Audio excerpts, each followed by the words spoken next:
මේ වීඩියෝ එක ජපානයේ ජීවත් වෙන ශ්‍රී ලාංකීය සහෝදර සහෝදරියන්ට තමයි මේ වීඩියෝ එක.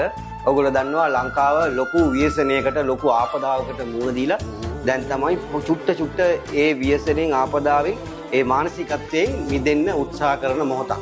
මේ ආපදාව මේ ව්‍යසනය අපේ රටේ ශ්‍රී ලාංකික සියලු පුරවැසියන්ට ලොකු පාඩමක්. ඒ කිව්වේ ගම් වතුර වැඩි වෙන වෙලාවේ එතෙන්ට ගිහිල්ලා කරදරයටපත් වුණු මිනිසුන්ට උදව් කරන්න අපිට බෝට්ටුවක් නැහැ. එතකොට ගහක් පාරට කඩන් වැටුනොත් ඒ ගහ කපලා ඉවත් කරලා පාර රථ වාහන සඳහා ක්ලියර් කරන්න අපිට චේන්සෝ එකක් නැහැ. එතකොට විදුලිය විසන්ධි වුණු වෙලාවට එතන తాවකාලික විදුලි සම්බන්ධතාවක් ඇති කරන්න අපිට ජෙනරේටර් එකක් නැහැ. ජංගම පොදු වැසිකිලි ඒ වගේ දේවල් අපිට නැහැ.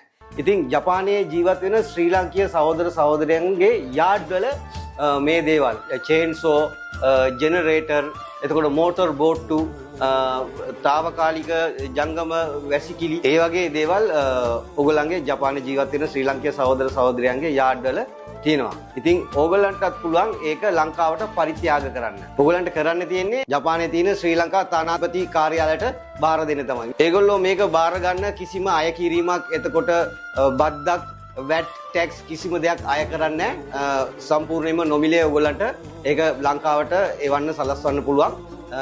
ජපානයේ ශ්‍රී ලංකා තානාපති කාර්යාලයට බාර දුන්නොත්. මේක ඇවිල්ලා ජපාන් ශ්‍රී ලංකා බිස්නස් කවුන්සිල් කියන සංගමය තමයි මේ වැඩසටහන මේ සංවිධානය කරලා තියෙන්නේ. ඉතින් ඕගොල්ලන්ගේ යාඩ් වල තියෙන ජෙනරේටර්, මෝටර් බෝට්ටු, චේන්සෝ ඒ වගේ දේවල් ඕගොල්ලන්ට ලංකාවට එවලා ලංකාවේ ඊට පස්සේ ආපදාවක් ව්‍යසනයක් වුණු වෙලාවට ගොඩක් මිනිසුන්ගේ ජීවිත ආරක්ෂා කරගන්න ඒ උපකාරී වෙනවා. ජපානයේ ඉන්න ශ්‍රී ලාංකීය සහෝදර සහෝදරයන් එතකොට ලංකාවේ ජීවත් වෙන සියලුම පුරවැසියන් ඔක්කොම එකට එකතු වෙලා මේ වැටුණු ව්‍යසනයෙන් වැටුණු රට ගොඩ ගන්න අපි ඔක්කොම එකතු වෙමු. මේ තිරයේ දිස්වෙන දුරකථන අංක. ඔයගොල්ලෝ ජපානයේ ජීවත් වෙන පළාත් අනුව ඒ පළාත් වලට ඒ දුරකථන මේ තිරයේ අපි දාලා තියෙනවා. ඔයගොල්ලන්ට අදාළ පළාත් වල දුරකථන අංක වලට ඔයගොල්ලෝ සම්බන්ධතා ඇති කරගෙන ඔයගොල්ලන්ගේ ළඟ තියෙන චේන්සෝ එතකොට මෝටර් බෝට්ටු ජෙනරේටර් ඒ ආදී සියලුම උපකරණ මේ තිරයේ දිස්වෙන දුරකථන අංක වලට සම්බන්ධ කරලා ඔයගොල්ලන්ට බාර දෙන්න පුළුවන්.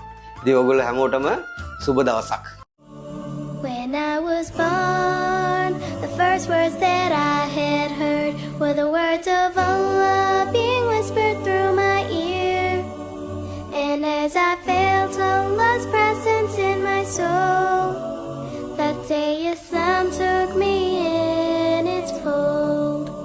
I am a Muslim, Islam my deen, Allah my Lord, His word Quran, Muhammad Prophet, peace be upon him.